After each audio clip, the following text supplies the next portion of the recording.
प्रिय भक्तों, आज मैं आपको एक कथा सुनाने जा रही हूँ, जिसे सुनने मात्र से आपके जीवन में सुख, संपत्ति और धन की वर्षा होगी।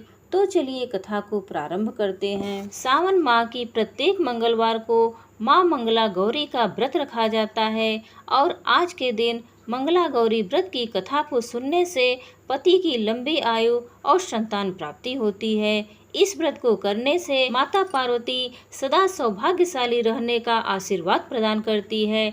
तो आइए बड़ी ही श्रद्धा और भक्ति के साथ माँ मंगला गौरी की बड़ी ही दुर्लभ कथा को सुनते हैं। एक गांव में एक बुढ़िया माई रहती थी। बुढ़िया माई का एक बेटा था जिसका नाम शिवम था। उसकी एक सुंदर पत्नी थी जिसका नाम कमला था। शिवम अपनी माँ का बहुत ख्याल रखता था।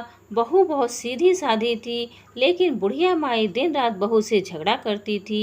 एक दिन बुढ़िया माई ने घर आकर बताया, बहू सुन, मैं शिव जी के मंदिर से आ रही हूँ। वहाँ सब बातें कर रहे थे कि यदि सावन माह के सोमवार का व्रत करके अगले दिन मंगलवार को मंगला गौरी व्रत किया जाए तो भोले बाबा और माता पार्वती की कृपा से तुम्हें बेटा हो सकता है। तब कमला ने कहा, लेकिन माँ जी, मैं तो केवल सोमवार का व्रत करती हूँ। ठीक है, अब आप कह रही हैं तो इस बार मैं दोनों व्रत करूँगी। बुढ़िया माई केवल उसे परेशान और भूखा रखने के लिए यह सब कह रही थी। उसने आगे कहा, अरे ऐसे व्रत नहीं करना है। दोनों दिन कुएं से 7 घड़े पानी लाकर शिवलिंग पर चढ़ाना है। कमला यह सुनकर परेशान हो गई और उसने कहा, माँ जी, मैंने तो यह सब करते किसी को नहीं देखा है। यह सुनकर बुढ़िया माई को क्रोध आ गया। उसने कहा, मैं क्या झूठ बोल रही हूँ? यह केवल संतान प्राप्ति का उपाय है जो तुझे करना ही पड़ेगा। यह सुनकर कमला चुप हो जाती है। कुछ दिन बाद सावन का महीना शुरू होता है। कमला ने पहले सोमवार को सुबह पूजा पाठ शुरू कर दिया और 7 घड़े पानी कुएं से भरकर शिवजी पर चढ़ा दिया। कुआं मंदिर से काफी दूर था, इसलिए उसे काफी समय लग गया। यह सब करने में शाम हो गई। जब कमला वापस आई तो देखा शिवम बहुत गुस्से में घर के बाहर बैठा है। कमला के पूछने पर उसने गुस्से में कहा, कहाँ चली गई थी? इतनी देर लगती है जल चढ़ाने में। घर में मेरी माँ भूखी बैठी है और तू घूम घूम कर पूरा गांव देख रही है। यह कहकर शिवम ने उसे मारा। कमला मार खाकर बिना कुछ खाए सो गई। अगले दिन उसकी सास ने कहा, बहू, आज फिर से तुम्हें जल चढ़ाना है। यह सुनकर कमला ने कहा, माँ जी, कल से मैंने कुछ नहीं खाया है और इनकी मार से मेरा पूरा शरीर दर्द कर रहा है। आज मैं कलश कैसे उठा पाऊंगी? यह सुनकर बुढ़िया ने कहा कि कुछ भी कर, लेकिन यह तो तुझे करना ही पड़ेगा। कमला पूजा करने के लिए मंदिर में चली गई और पूजा करने के बाद वह कुएं पर आई। बड़ी मुश्किल से उसने पहला कलश भरा और चल दी, लेकिन कुछ दूर चलने पर वह गिर पड़ी और उसका मटका भी टूट गया।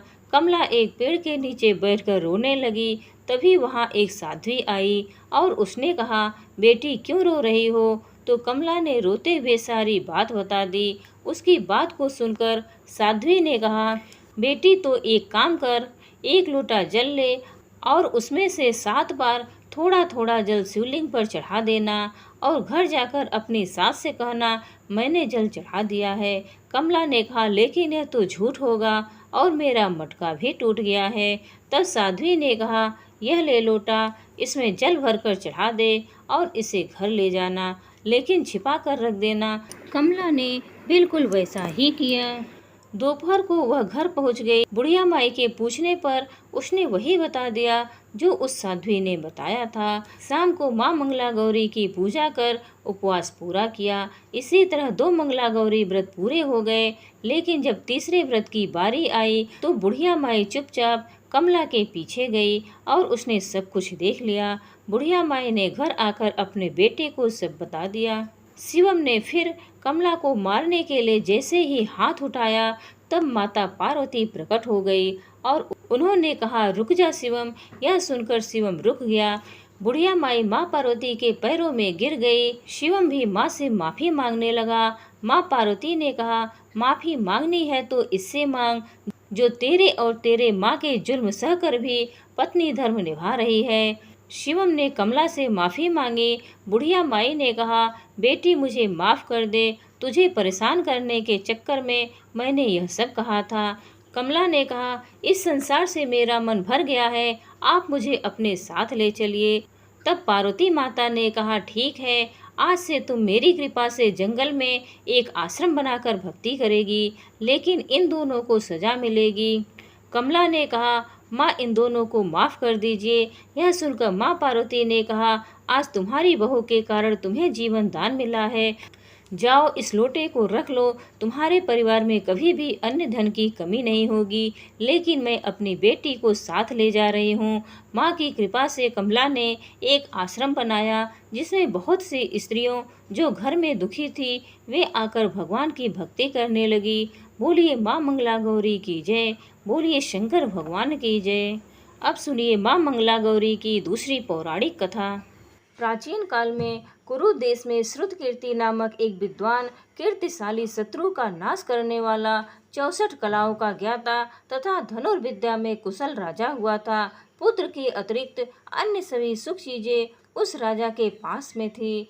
अतः वे राजा संतान के विषय में अत्यंत चिंतित हुआ, और जब ध्यानपूर्वक देवी की आराधना करने लगा, तब उसकी कठोर तपस्या से देवी प्रसन्न हो गई और उससे यह वचन बोली, हे राजन, वर मांगो। श्रुतकीर्ति बोला, हे देवी, यदि आप मुझ पर प्रसन्न हैं तो मुझे सुंदर पुत्र प्रदान कीजिए।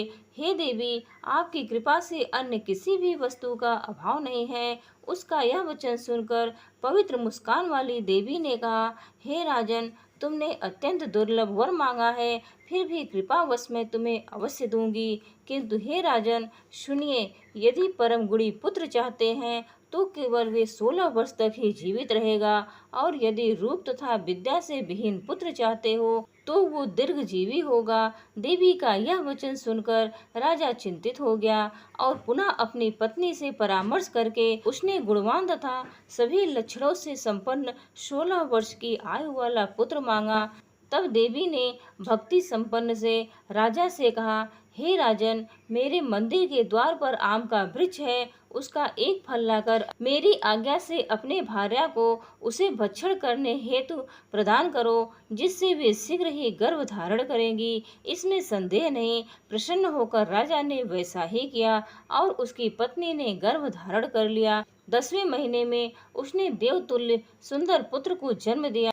तब हर्ष तथा शोक से युक्त राजा ने बालक का जात कर्म आदि संस्कार किया। शिव का स्मरण करते हेतु उसका नाम चिरायु रखा। इसके बाद पुत्र के 16 वर्ष होने पर पत्नी सहित राजा चिंता में पड़ गए, और यह विचार करने लगे कि यह पुत्र बड़े कष्ट से प्राप्त हुआ है, और मैं इसकी दुखद मृत्यु अपने ही सामने कैसे देख सकूंगा। ऐसा विचार करके राजा ने पुत्र को उसके मामा के साथ काशी भेज दिया। प्रस्थान के समय राजा की पत्नी ने अपने भाई से कहा कि सावधानी पूर्वक इसकी रक्षा कीजिएगा। अपने बहन की यह बात सुनकर भांजे के साथ चल पड़ा, और कई दिनों तक चलते चलते वे आनंद नामक नगर में पहुंचा। वहां सभी प्रकार की समृद्धियों से संपन्न वीरसेन नाम का राजा था। उस राजा के एक सर्वलक्षण संपन्न युवावस्था प्राप्त मनोहर तथा रूप लावण्य में मंगला गौरी नामक कन्या थी। सौंदर्य अभिवृद्धि को प्राप्त वी कन्या किसी समय सखियों के साथ नगर के उपवन में क्रीड़ा करने के लिए गई हुई थी। उसी समय वे चिरायु तथा उसका मामा वे दोनों वहां पहुंचे, और उन कन्याओं को देखने की लालसा से वहीं विश्राम करने लगे। इसी बीच विनोद पूर्वक क्रीड़ा करती हुई उन कन्याओं में से किसी एक ने कुपित होकर राजकुमारी को डांट दिया, एक अनुचित वचन कह दिया। यह सुनकर राजकुमारी ने कहा, तुम अनुचित बात क्यों बोल रही हो? मेरे कुल में तो इस प्रकार की कोई नहीं। मंगला गौरी की कृपा से तथा उनके व्रत के प्रभाव से विवाह के समय जिसके सिर पर मेरे हाथ से अक्षत पड़ेंगे, सखी वे यदि अल्पायु वाला होगा तो भी चिरंजीवी हो जाएगा। इसके बाद वे सभी कन्याएं अपने अपने घर को चली गई। उसी दिन राजकुमारी का विवाह था। बालिक देश के दृढ़धर्मा नामक राजा के सुकेतु नाम वाले पुत्र के साथ उसका विवाह निश्चित किया गया था। सुकेतु विद्या विहीन, कुरूप तथा बहरा था। तब सुकेतु के साथ आए हुए उन लोगों ने विचार किया कि इस समय कोई दूसरा श्रेष्ठ वर ले जाना चाहिए और विवाह संपन्न हो जाने के बाद वह सुकेतु पहुंच जाएगा। उन लोगों ने चिरायु के मामा के पास जाकर याचना की कि आप इस बालक को हमें दे दीजिए, जिससे हमारा कार्य सिद्ध हो जाए। इस पृथ्वी पर परोपकार के साथ दूसरा कोई धर्म नहीं। उनकी बात सुनकर चिरायु का मामा मन ही मन बहुत प्रसन्न हुआ, क्योंकि उसने उपवन में पहले ही कन्या मंगला गौरी की बात सुन ली थी। फिर भी उसने एक बार कहा, आप लोग इसे किस लिए मांग रहे हैं? कार्य की सिद्धि हेतु वस्त्र अलंकार आदि मांगे जाते हैं, वर तो कहीं भी नहीं मांगा जाता। तथा आप लोगों का सम्मान रखने के लिए मैं इसे दे रहा हूँ। इसके बाद चिरायु को वहां ले जाकर उन लोगों ने विवाह संपन्न कराया। सप्तपदी आदि के हो जाने पर रात्रि में शिव पार्वती की प्रतिमा के साक्षात उस चिरायु ने हर्षयुक्त मंगला गौरी के साथ शयन किया। उसी दिन चिरायु के 16 वर्ष पूर्ण हो चुके थे और अर्धरात्रि में साक्षात काल सर्प रूप में वहां आ गया। इसी बीच संयोग बस राजकुमारी जग गई। उसने उस महासर्प को वहां देखा और भय से व्याकुल होकर कांपने लगी। तभी उस कन्या ने धैर्य धारण कर 16 उपचारों से सर्प की पूजा की और पीने के लिए उसे दूध दिया। उसने दीनता भरी वाणी में उस सर्प की प्रार्थना की तथा स्तुति की। मंगला गौरी प्रार्थना करने लगी कि मैं उत्तम व्रत को करूंगी, जिससे मेरे पति जीवित रहें। ये जिस तरह से चिरकाल तक जीवित रहें, आप वैसा कीजिए। इतने में सर्प वहां स्थित एक कमंडल में प्रवेश कर गया और उस मंगला गौरी ने अपनी कंचुकी से उस कमंडल को मुंह बांध दिया। इसी बीच उसका पति अंगड़ाई लेकर जाग गया और अपनी पत्नी से बोला, हे प्रिय, मुझे भूख लगी है। अब वे अपनी माता के पास जाकर खीर, लड्डू आदि ले आई। उसके द्वारा दिए गए भोज्य पदार्थों को उसने प्रसन्न मन से खाया। भोजन के पश्चात हाथ धोते समय उसके हाथ से अंगूठी गिर गई। तांबुल खाकर वह पुनः सो गया। इसके बाद मंगला गौरी कमंडल को फेंकने के लिए जाने लगी। विधि की कैसी गति है कि उस कमंडल में से बाहर की ओर जगमग करती हुई हार कांति को देखकर वह आश्चर्यचकित हो गई। घट में स्थित उस हार को उसने अपने कंठ में धारण कर लिया। इसके बाद कुछ रात शेष रहते ही चिरायु का मामा आकर उसे ले आया। इसके बाद वर पक्ष के लोग सुकेत को वहां ले गए। उसे देखकर मंगला गौरी ने कहा, यह मेरा पति नहीं है। तब उन सभी ने उससे कहा, हे सुबे, तुम यह क्या बोल रही हो? यहाँ तुम्हारा कोई परिचायक हो तो उसे हम लोगों को बताओ। मंगला गौरी बोली, जिसने रात्रि में 9 रत्नों से बनी अंगूठी दी है, उसकी अंगुली में इसे डालकर परिचायक निशानी देखे। मेरे पति ने रात्रि में मुझे जो हार दिया था, उसके रत्नों का समुदाय कैसा है, इस बात को यह बताए। यह तो कोई अन्य ही है। इसके अतिरिक्त रात्रि में आम सींच समय उनका पैर कुमकुम से लिप्त हो गया था। वे मेरी जांघ पर अब भी विद्यमान है। उसे आप लोग शीघ्र देख सकते हैं। साथ ही रात में फर्श पर भाषण तथा भोजन आदि जो कुछ भी किया था, उसे भी यह बता दे, तब यह निश्चय ही मेरा पति है। इस प्रकार उसका वचन सुनकर सभी लोग बोले, ठीक है, ठीक है। किंतु जब एक भी बात नहीं बता पाया, तब सभी ने सुकेत को उसका पति होने से निषिद्ध कर दिया और वर पक्ष वाले जिस तरह आए थे उसी तरह से वापस लौट गए। उसके बाद अपने वंश को बढ़ाने वाले महान यश से संपन्न तथा परम मनश्री मंगला गौरी के पिता ने अन्नपान आदि का सत्र चलाया। उन्होंने वर पक्ष का वृत्तांत कानों कान सुन लिया कि कुरूप होने के कारण लोगों के द्वारा किसी अन्य को वर के रूप में आदर पूर्वक लाया गया था। तब उन्होंने अपनी कन्या को पर्दे के भीतर बिठा दिया। उसके बाद 1 वर्ष बीतने पर यात्रा करके चिरायु अपने मामा के साथ यह देखने आया कि विवाह के बाद वहाँ क्या हुआ था। तब उसके गवाक्ष के भीतर से देखकर वे मंगला गौरी अत्यंत प्रसन्न हुई और माता पिता से बोली कि मेरे पति आ गए हैं। राजा ने अपने सहजनों को बुलाकर पूर्व में कहे गए सभी परिचय को निशानी को देखकर मंद मंद मुस्कान वाली अपनी कन्या चिरायु को सौंप दी। राजा ने शिष्ट जनों को साथ लेकर विवाह का उत्सव कराया। इसके बाद राजा वीरसेन ने वस्त्र आभूषण आदि, सेना, घोड़े, रथ और अन्य भी बहुत सी सामग्रियां देकर उन्हें विदा किया। उसके बाद कुल को आनंदित करने वाले वे चिरायु पत्नी तथा मामा को साथ लेकर सेना के साथ अपने नगर पहुंचा। लोगों के मुंह से उसे आया सुनकर उसके माता पिता को विश्वास नहीं हुआ। उन्होंने सोचा कि प्रारब्ध अन्यथा कैसे हो सकता है। इतने में वे अपने माता पिता के पास आ गया और स्नेह से परिपूर्ण वे चिरायु भक्ति पूर्वक उनके चरणों में गिर पड़ा। तब अपने पुत्र को देखकर उन दोनों ने परम आनंद अनुभव किया। पुत्र वधू मंगला गौरी ने भी सास ससुर को प्रणाम किया। तब सास उसे अपनी गोद में बिठाकर सारा वृत्तांत शीघ्रता पूर्वक पूछने लगी। तब पुत्र वधू ने भी मंगला गौरी के उत्तम व्रत का महात्म्य तथा जो कुछ घटित हुआ था वो सब वृत्तांत बताया। जो भी इस मंगला गौरी का व्रत करता है अथवा इसकी कथा सुनता है उसकी समस्त मनोकामनाएं पूर्ण हो जाती हैं, इसमें कोई संदेह नहीं है। बहुत समय पहले की बात है। किसी गांव में शांता अपनी बेटी प्रिया के साथ रहती थी। शांता के पति का स्वर्गवास हो चुका था। शांता गांव के एक सेठ के घर में काम करके अपना गुजारा करती थी। प्रिया जब बड़ी हुई तो शांता को उसके विवाह की चिंता होने लगी। वे दोनों माँ बेटी रोज भगवान शिव और माता पार्वती की पूजा करते थे। एक दिन सेठ जी के घर काम करते हुए जब शांता वापस घर आ रही थी तब उसने रास्ते में कुएं के पास दो औरतों को बातें करते सुना। उसमें से एक औरत कह रही थी कि कल से मंगला गौरी माता का व्रत है। जो कोई भी मंगला गौरी माता का व्रत करती है उसे बहुत वरदान मिलते हैं, उसके सुख सौभाग्य में वृद्धि होती है। इसलिए सावन के पहले मंगलवार से ही मंगला गौरी का व्रत करना चाहिए। दोनों आपस में बातें कर रही थी। एक दूसरी स्त्री से कह रही थी कि यह व्रत करने के लिए तुम अपनी पुत्री को कहो जिससे उसे अच्छा पति मिल जाए। शांता ने जब यह बातें सुनी तो घर आकर अपनी बेटी को भी बताया तो उसकी बेटी कहने लगी, माँ वह तो ठीक है पर शादी के खर्चे के लिए धन कहाँ से आएगा। अगर कोई सुयोग्य लड़का मिल भी गया तो बिना धन के शादी कौन करेगा। शांता यह सब सुनकर गहरी सोच में पड़ गई। फिर उसने अपनी बेटी से कहा, बेटी जो होगा देखा जाएगा, सब हमारे भाग्य का खेल है। भगवान शिव और माता पार्वती को प्रसन्न करने के लिए तुम मंगला गौरी का व्रत करो और मैं सावन के पहले सोमवार से ही भगवान शिव का व्रत करूंगी। मुझे विश्वास है कि शिव जी और माता पार्वती हमारी मनोकामना पूरी अवश्य करेंगे।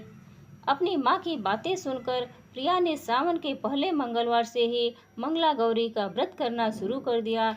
एक दिन शांता काम करने के लिए सेठ जी के घर गई और काम करके जब वह घर वापस आ रही थी तो रास्ते में एक पीपल के पेड़ के पास से गुजरी तो उसे जोर जोर से किसी के रोने की आवाज़ सुनाई दी। उसने देखा कि एक बुढ़िया माई है, पेड़ के पास बैठी हुई रो रही है।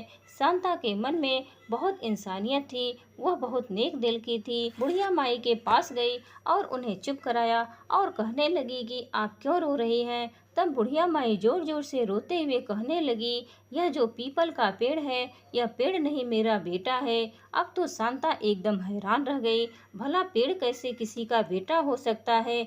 तब बुढ़िया माई कहने लगी, मेरा लड़का लकड़ी बेचकर धन कमाता था। एक दिन वह एक पेड़ पर चढ़कर लकड़ी काट रहा था, तभी एक डाल उसी पेड़ के नीचे बैठे ऋषि के सिर पर गिर पड़ी। ऋषि को क्रोध आ गया और क्रोध में आकर उन्होंने मेरे बेटे को श्राप दे दिया और वह यहाँ पर पीपल का पेड़ बन गया। उसी रात मेरा बेटा रोता हुआ मेरे सपने में आया और मुझे सारी बात बताई। मैं तुरंत भागी भागी उस ऋषि के पास गई और श्राप वापस लेने के लिए उनसे प्रार्थना करने लगी। तब वे कहने लगे कि मैं अपना श्राप तो वापस नहीं ले सकता, लेकिन अगर कोई कन्या इस पेड़ से विवाह करे तो उसके पुण्य कर्मों के फल से यह वापस इंसान बन सकता है। पर उस कन्या के सारे पुण्य चले जाएंगे जिस कारण वह लड़की कुरूप और बीमार हो जाएगी और 1 वर्ष के बाद ही उसकी मृत्यु भी हो जाएगी। अब बुढ़िया माई कहने लगी, तुम ही बताओ ऐसी कौन सी कन्या होगी जो मेरी इस बात को सुनकर शादी करने को तैयार होगी। घर आकर उसने सारी बातें अपनी बेटी को बताई तो उसकी बेटी कहने लगी, माँ मैं उस पेड़ के साथ विवाह करने को तैयार हूँ, अपने सारे पुण्य भी देने को तैयार हूँ। शांता कहने लगी, नहीं नहीं ऐसा कैसे हो सकता है, ऐसा करने से 1 साल में ही तुम्हारी मृत्यु हो जाएगी। नहीं मैं तुम्हें ऐसा नहीं करने दूंगी। तब प्रिया कहने लगी, माँ मेरी रक्षा तो माता गौरी करेंगी और आगे जो मेरी किस्मत में लिखा है वही होगा, आप चिंता मत करो। और वहाँ अपनी माँ से जिद करने लगी। खाना पीना छोड़ दिया। 2-3 दिन बाद शांता को उसकी जिद माननी ही पड़ी। वह अपनी बेटी को लाकर उसी पेड़ के पास पहुंची। वहां पहुंचकर उसने बुढ़िया माई को सारी बातें बता दी। बुढ़िया माई बहुत खुश हुई। उसने उसी दिन पंडित बुलाकर उस लड़की का विवाह पेड़ से करवा दिया। विवाह करते ही वह पेड़ एक सुंदर युवक बन गया। तब शांता ने अपनी बेटी को उसके साथ विदा कर दिया। अपने सारे पुण्य कर्मों का फल देने के कारण वह लड़की अब बीमार रहने लगी। अपने ससुराल में जाकर भी वह भगवान शिव और माता पार्वती की पूजा करती। बीमारी के समय में भी वह मंगला गौरी माता का व्रत करती रही। 1 महीने बाद उसके चारों व्रत पूरे हुए, पर तब तक वह बहुत कमजोर हो गई थी। उसे पता था कि अब उसकी मृत्यु निश्चित है। वह बीमार होकर नहीं मरना चाहती थी और यही सोचकर उसने सोचा कि जो मृत्यु 1 साल बाद आनी है वह कुछ दिनों में आ जाए तो अच्छा है। इसलिए उसने अन्न जल छोड़ दिया और शिव पार्वती की तपस्या करनी शुरू कर दी। एक रात को वह ओम नमः शिवाय का जाप कर रही थी। उसी समय माता पार्वती उसके सामने प्रकट हुई, उसे दर्शन दिए और कहा, बेटी सारे कष्टों और चिंताओं को छोड़ दो। तुम अपने सारे पुण्य अपने पति को दे चुकी हो और तुमने उसे श्राप मुक्त कराया है। तुम्हारी सच्ची भक्ति ने मेरा मन जीत लिया है। मैं तुम्हें अखंड सौभाग्यवती होने का वरदान देती हूँ और साथ ही तुम्हारे पुण्य कर्म फिर से तुम्हें मिल जाएंगे। अब से तुम और तुम्हारे परिवार पर सदा मेरी कृपा बने रहेगी। इतना कहकर माता पार्वती वहां से अंतर ध्यान हो गई। उनके जाने के बाद प्रिया पहले के जैसे रूपवान हो गई। माँ मंगला गौरी का व्रत करने से सभी स्त्रियों को सुहाग की प्राप्ति होती है। हे माँ मंगला गौरी, व्रत करने वाली स्त्रियों की सुहाग की रक्षा करना, कुंवारी कन्याओं को योग्य वर देना। मंगला गौरी माता की जय हो, भगवान शिव की जय हो। उम्मीद है आप सभी को ये वीडियो अच्छी लगी होगी। इस पवित्र कथा को बोलते समय अगर कोई त्रुटि हो तो क्षमा चाहती हूँ। हर हर महादेव।